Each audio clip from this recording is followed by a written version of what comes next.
what did I think about part 1 of Bridgerton? What did y'all think about it? Step into the pod and welcome back to the Review for Few podcast. I promised y'all that I was going to drop an episode on Friday as soon as possible, as soon as Bridgerton dropped. And it did, y'all. And it did. And before I jump into it and start speaking faster than my thoughts, okay, I'm going to take a breather. I'm going to try not to like, but I'm very excited about Bridgerton. I did not go to work today, so I was off. And I could have stayed up until like 3 a.m. and, waited till, it dropped on Netflix on the Eastern Seaboard time, Eastern time, whatever it's called, just New York time. But you know what? I went to bed because I actually had legitimate errands and stuff to do today. And I'm proud of myself. It's called adulting. Thank you. I'm proud of myself that I did what I was supposed to do. I did not wake up and was just like, F it, I'm going to watch it. No, I woke up, I finished watching the rest of season 2 of Bridgerton, turned off the TV, I went, got ready, and I did my errands. I came home, I sat on that couch, and I watched it. I did not watch it with a bottle of wine or a cup of tea, no, but the mouth was oozing, y'all. The mouth was oozing. But let's get into the show. The long-awaited season 3 of Bridgerton has finally dropped on Netflix. And when I tell you I am obsessed, I just have Mariah Carey, why are you so obsessed with me? Like, oh my God, I'm obsessed. I love Penelope this season, and I know it's only 4 episodes, but we're gonna dive into that, so don't chastise a girl, okay? And it's crazy that I actually do like Penelope, because sometimes, like, her relationship with Eloise, like, Penelope and Eloise, they both be pissing me off sometimes, and seeing their relationship, these first 4 episodes, it's like, okay, like, it just adds on to, like, my thing, like, why are y'all friends? Like, I like y'all, and like small amounts, but I don't want to give too much away because, like I just said, these episodes just dropped, but it's only 4 episodes, so if you haven't watched it by now, what are you doing with your life? Okay. Kate and Anthony, we get to see them as they step into their roles as a married couple, and it was just so cute. Oh my God, it was just so cute. I love it. Everyone's like, oh, she's pregnant. Like their style of their dresses, you can't really like see their belly like that. I can fully confirm, because it's not a spoiler, because they never hinted at it. She is not pregnant within part 1. Okay, I don't know. I can't speak for part 2. We'll get into part 2 later on in the episode, right? But that was really cute. I just love seeing Anthony so happy, and like Kate is so freaking beautiful. Like when I was rewatching like season 2, like I'm just obsessed with it. And I don't know if I've ever said this, but I feel like at first I was like, I feel like I'm not gonna be able to relate to season 3, like how Colin and Penelope develop, like friends to lovers. I feel like I'm not gonna relate to that. I've never had a friend who then became a boyfriend. There was technically always the boy in front of it or something. They were never classified as a friend. I've had like something that was trying to be a boyfriend turn into a friend, but never the opposite way. And I feel like for Kate and Anthony, I feel like Kate, she's just so strong-willed and minded, and she just bickers and she just argues, and I feel like I can relate to that, because like sometimes I feel like I block my own blessings because I just don't know when to shut up and just like, girl, like be quiet. And I feel like Kate was definitely doing that in season 2. And then, you have Anthony, who just is just the magnet to it. Like they're just, and he's just lighting her up. She's lighting his up. And it's like, I feel like I can relate to that. I've been in relationships like that. I know what relationships like that feel like. So I feel like I could really relate to that. And I felt like I wasn't going to relate at all to Colin and Penelope. But after watching it, to a certain degree, I do, because Penelope, the whole thing, is like even a wallflower could bloom. I feel like she feels like, nobody knows her. Like she's blah. She's going to be a spinster. Nobody's ever going to love her. And I don't know about y'all, ladies, gentlemen, but I feel like, the few of us have that moment where we look at our lives and it's like, well, am I ever gonna, find my person am I ever gonna actually like get married? Or even if you don't intend to get married, like, am I ever gonna find somebody like I'm content with still spending the rest of my life with, whether we go to the courthouse to make it legal or not? Like, am I ever gonna find that person? Like, who is gonna want to, you know, breed with me? Who's gonna be the father of my kids, the mother of my kids? You know, I think everybody has those moments, and in a way I feel like that's how I reflect to Penelope. Not only because I'm a 23-year-old girl, still figuring it out, but because it's just something that like anybody and everybody can reflect on, and it doesn't just happen at, you know, my age, Penelope's age. It can happen at any age, and I think that's so far that's what I've taken away from Penelope within these episodes. And I love how she's coming out, she's trying to change for herself, and she's trying to be herself, and she's trying to put herself out there in a way like I really and truly admire it. Not to like shine the light on me, because we're gonna turn it off in like 5 seconds, but I feel like when it comes to love, I love shows like these. I love love, but I hate rom-coms. I make that known. I hate rom-coms.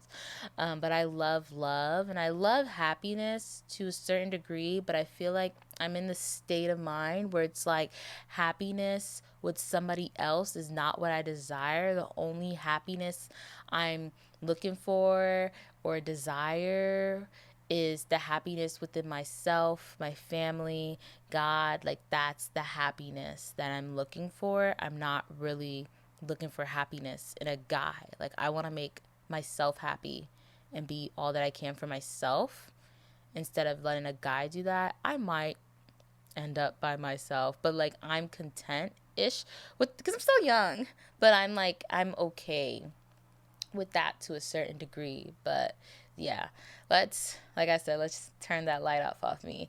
um um for Kate and Anthony, you will see them, but like this is season 3 is all Colin and Penelope. It's not their season. Season 2 was their season, so it's nice to see that, you know, we don't take the main focus off of them, because I don't know about y'all, but I'm so obsessed with Kate and Anthony. So I love seeing them. So it was really cute.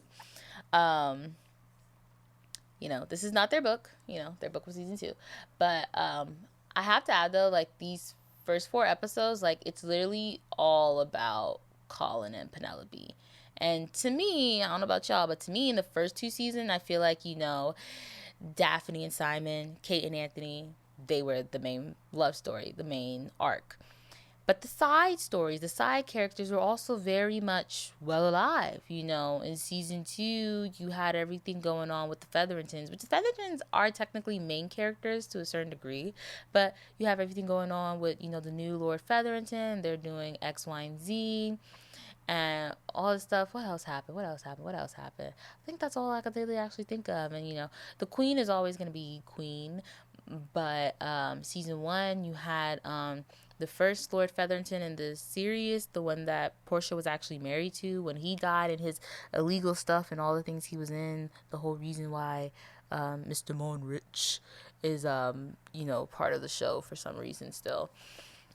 You know, stuff like that. But I feel like for the first 4 episodes, like, you know, the interactions between Queen Charlotte, Lady Danbury, Violet, it's like it's still there. Maybe because it's 4 episodes, and you know we haven't got the other 4 episodes. This is the first time they did this, but like it's still there. But it's like not there. It's like it's literally all about Colin and Penelope, especially Penelope. Like her screen time is out of this world. I don't feel like Daphne or Kate had that much screen time during their seasons, and I'm not mad about it at all, but it's just like, okay, we're about this life. We're about this life, you know? It's you know, it's a lot. The side characters aren't really relevant from what I've gathered in season 3. You know, you see the Monrich, they go through a different change. They step into a different role in season 3. I hope, you know, we get to see more on that and how it goes from there. You know, it's a lot, you know. I feel like however, I will say, like, the Featheringtons, like, you know, they used to be a side character. I love that this is Penelope season because I love the Featheringtons. Prudence, what's the other one name? Frick. It's Prudence and I know it was Prudence, Portia, Penelope, and like Philippa. They're like so funny, and like what they have to do this. I'm not gonna tell you guys everything, but you just know that they just give you the laughs and the giggles, but everything like that. It's just so funny. But yeah, um, I love that Violet, she's still technically ruling the house and being the Viscountess that she's always been. And it's very rewarding because I didn't want this season to just like kick off. And, it's just like Kate married Anthony. She's the new Viscountess, which is, she is. And that, Kate's running the house. Kate's going to be the one to debut Francesca Hyson to, do all the day-to-day stuff. It's like I would love to see the transition into that and not immediately go into that. So I do applaud that. That's not a spoiler. I do applaud them for still letting Violet run the household. And I just want to add this on, like, her interaction with each kid is so unique because they are all different. And I love how, like, she could get a read on her kid. She says a comment to Colin saying, like, oh, I know you're my most sensitive child. Like, I love that about you. But sometimes you have to take care of yourself. It's like, what a nice motherly thing to say. Like, if I was to give out motherly award in the ton, it would definitely go out to Violet. Like, she's just, just the best mother can be. I just love it. Love it, love it, love it, love it, love it, love it, love it. Francesca, she definitely looks like Daphne. And, she's given the Daphne vibes, which was the talk everywhere before the season dropped, before we saw the promos. And, you realize that she really is nothing like a sibling. She wants to stand off. She doesn't want to be in the Bridgerton spotlight. She literally says the comment, like, all Bridgertons attract the attention to themselves. And her suitors for this season, I'm already like kind of like I'm leaning towards one of them because like, oh, like I'm literally watching a like 4D puzzle in person and the pieces are just matching up perfectly. And for another one, it's kind of like, oh, okay.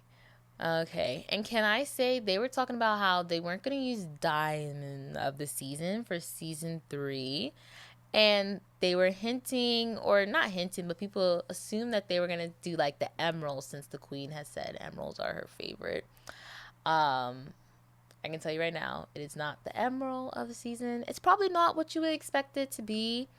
It's still in reference to a diamond, if you want to be exact, but it gives it a little pizzazz. I like Queen Charlotte. It gives it a little pizzazz. Queen Charlotte and Lady Danbury always, coming up to something, quite clever. I really, really, really, really like that. But, you know,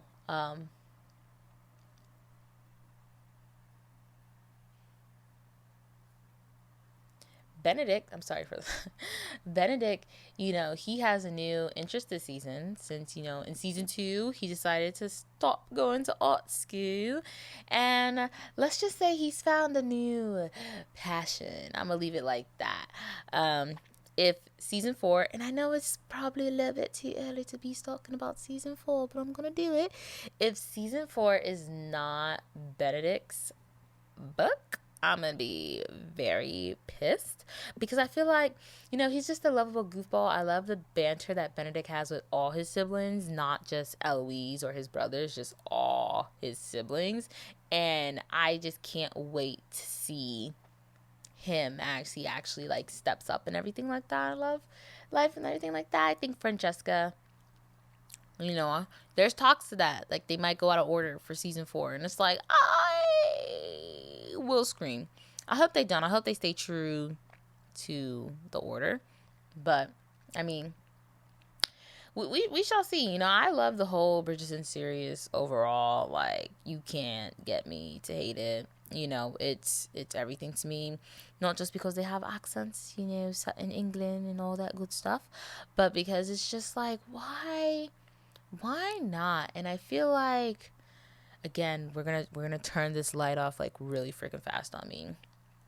I feel like what I love about this show, especially, it's like it takes me out of my zone because I'm not a romantic type of person, but something about this show not necessarily makes me want to be romantic, but it just gives me this warmth in my chest, in my heart, and it just gives me a feeling, and it just feels so nice. It just feels so nice and comforting and everything like that. And like I said, I could relate to certain aspects of the story and certain characters. So I really really like that.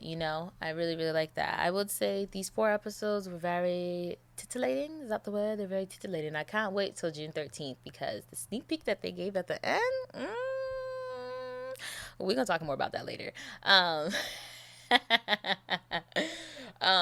the drama between Penelope and Eloise was not as elevated as you thought, but in the teaser, I feel like there's so much more to come. And they literally say that there's so much more to come. And I can't wait to see it. But I kind of love how, even though like they're not talking to each other because of the events that took place in season 2, how like they still look out for each other in a sense, but they're like scared to like look out for each other. It's like, I don't F with you. F you, F your gossip monger page. Like I don't none of that. I don't want none of that. And like the way they talk and interact with each other, it's nice. And you could tell they both have moments, not just one singular, but they both have moments where you can see that Penelope still cares for Eloise and Eloise still cares for Penelope. So that's really nice to see. But like I said, I want to see more drama. I'm not saying I want to see fight. This ain't baddies. But, I just want to see, more about it. You know what I mean? Because it will definitely be a page turner. And you could quote me on that. It would definitely be a page turner these next 4 episodes. Because the way... let me stop jumping around. Let's stop jumping around. All the Bridgerton siblings, I just like love them so much, and I just want to shine a light on Gregory and Hyson because it's like they're the youngest, and like I love them because like you see them, they're like they try to get to know more about like the ton lifestyle, and it's like you're not of age, you haven't debuted.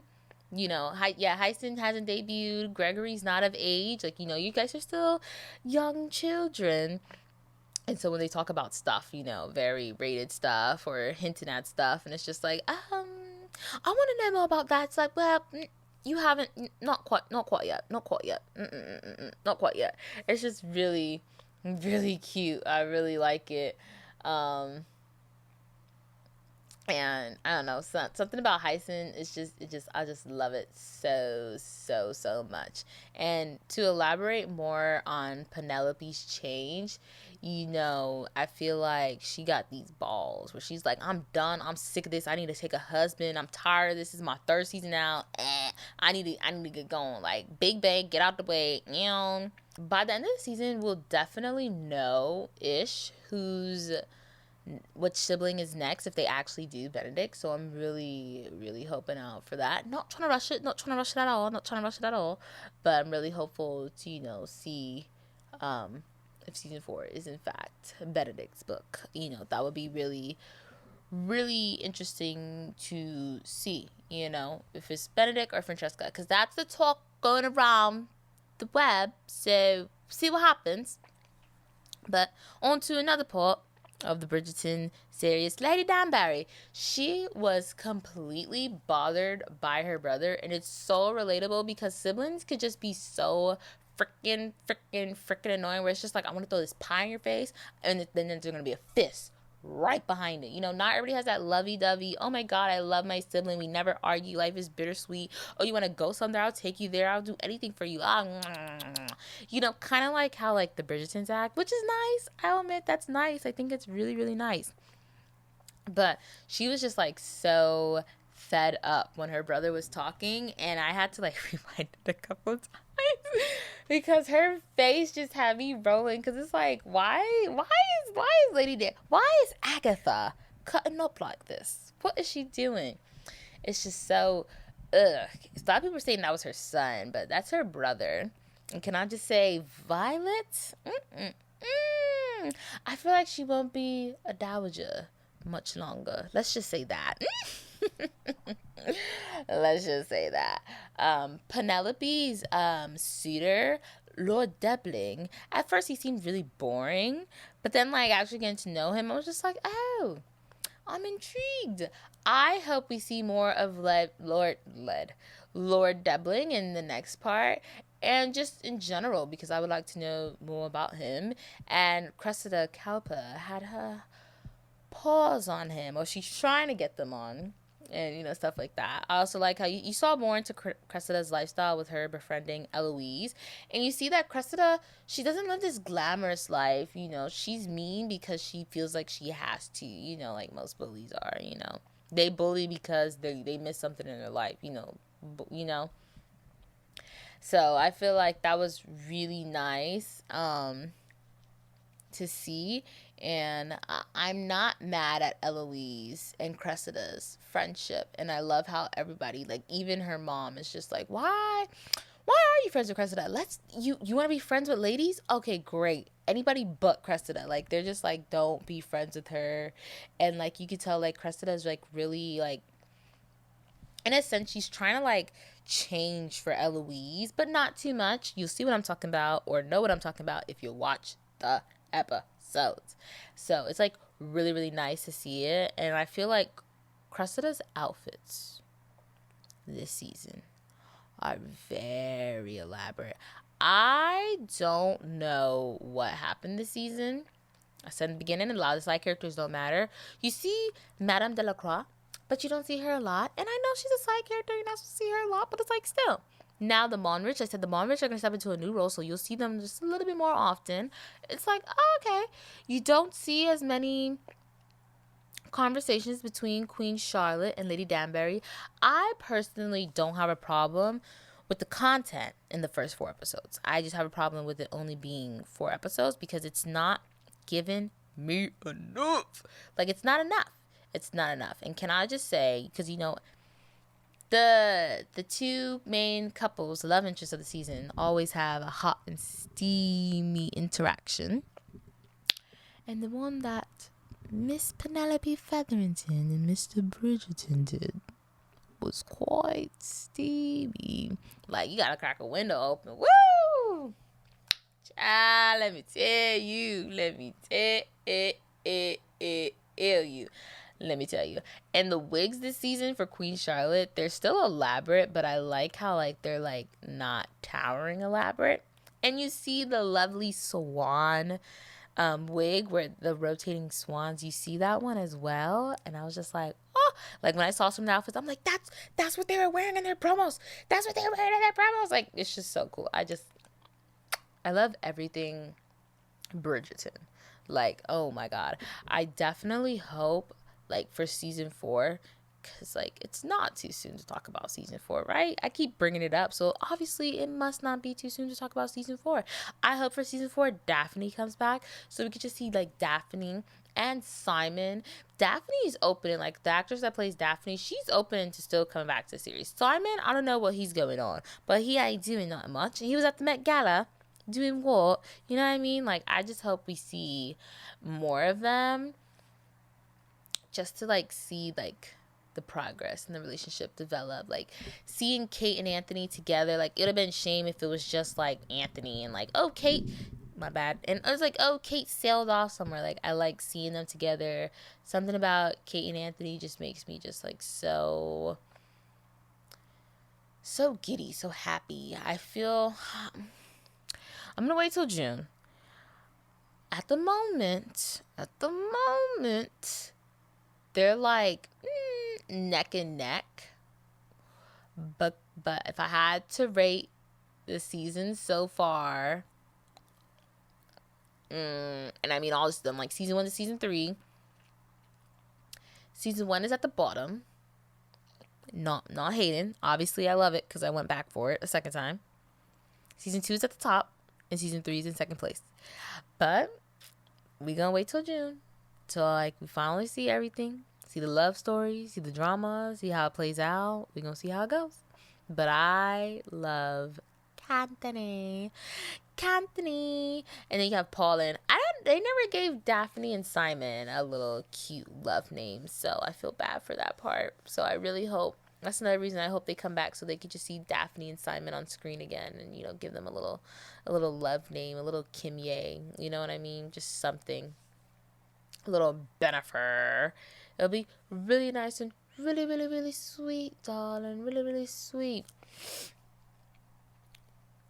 Anyways, I hope you guys take it upon yourself to watch season 3, part 1 of Bridgerton now, officially streaming on Netflix. And part 2 drops June 13th. That's a Thursday. Well, I'm gonna find a way to not be at work that day as well, or else I'm gonna be in their office, feet up, headphone in, full volume, watching that. Okay, stop playing with me. Like I can't. Besides Bridgerton, I do have some content for you guys. I actually watched it this past week, and I have a plethora actually. So guess what? We're locked and loaded for the next 2 weeks because your girl was watching a lot of shows before Bridgerton came out. So next week Thursday, I got something for you. The following Thursday is Memorial Weekend, so we'll see what happens. If the episode doesn't drop, I wish you guys a happy Memorial Day. You know how it goes. And after that, we gonna slide into June. Okay, Pride Month, and I'm gonna tell y'all what I've been watching, what's been cooking in the kitchen. Okay, because when I tell you, last week I was telling you how like these streaming platforms were being shabby, nothing was popping. I found something on Netflix. I found something on Prime, mind you, but these just dropped. I don't want to reveal it. I feel like by the time I talk about it, a good chunk of people would have already watched it, seen it, have heard something about it. So we'll see what happens. I will see you guys when I see you. Step out the podcast, and thank you guys for listening. Oh, as always, make sure you like, subscribe, send a comment, say hi. I'll say hi back. And make sure you guys follow my new Instagram page for the Review for Views, and it's literally at Review for Views. Yes, guys, I finally did it. I made an Instagram page. If I get actual followers, I'll actually, upload more content and, get you guys interested. So that way you get to know, like, okay, that girl ain't gonna do nothing this week. Or, like, this is what's on the roster. And you guys, Delilah has her own Instagram page as well. I was hesitant about doing a page for my dog, but I became a foster, so I have a foster with me currently as well, and I've been putting out stuff to get him adopted. So you can find more about him on Delilah's page. It's Delilah, DELILAH .Dolce, DOLCE, like Dolce and Gabbana. You can find more about him there, and you can see all of Delilah's key pictures. We recently celebrated her first birthday, and she looks so cute. We just got some new outfits in, so we're gonna try those on, and new pictures will be up by the end of this weekend. So really excited for that. Like I said, thank you guys for listening. Thank you guys for loving Bridgerton or giving it a chance, because obviously you listen to this episode, so you like something about what I'm doing. And if you want me to speak an accent, please let me know, because I've been meaning to speak on that. I'm dragging this out. I'm dragging this freaking outro out. I don't know what it is, but that episode of me speaking in the accent has so many freaking views. I don't know if people are just rewatching it and laughing at this girl like, what a wanka. I don't know what, but if you want me to speak in an accent, maybe I'll try to pull a new accent out my booty and see what I could do, because I'm really only quite good at a British accent. I can't really do an Australia accent. Where you going, mate?